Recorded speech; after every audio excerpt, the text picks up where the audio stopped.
સવારના 6 થી અત્યાર સુધીમાં 201 તાલુકામાં સાર્વત્રિક વરસાદ. દક્ષિણ મધ્ય ગુજરાતની મેઘરાજાએ ગમરોડ્યું.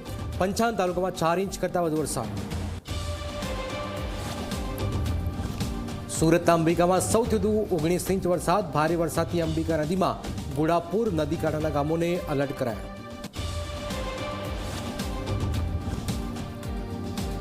અમદાવાદ વડોદરામાં ધોધમાર વરસાદ. વડોદરામાં ભારે વરસાદના કારણે અનેક વિસ્તારમાં પાણી ભરાયા. વાહન ચાલકો, રાહદારીઓ પરેશાન. દુકાનોમાં પણ પાણી ભરાતા જ વેપારીઓને નુકસાન.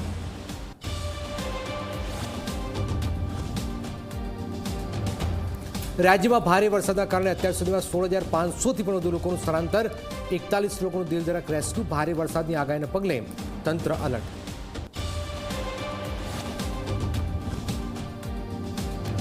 હજુ પણ રાજ્યમાં ભારે વરસાદની આગાહીને પગલે આવતીકાલે 14 જિલ્લાની શાળા કોલેજો, આંગણવાડીઓમાં રજા. સાવચેતીના ભાગરૂપે નિર્ણય.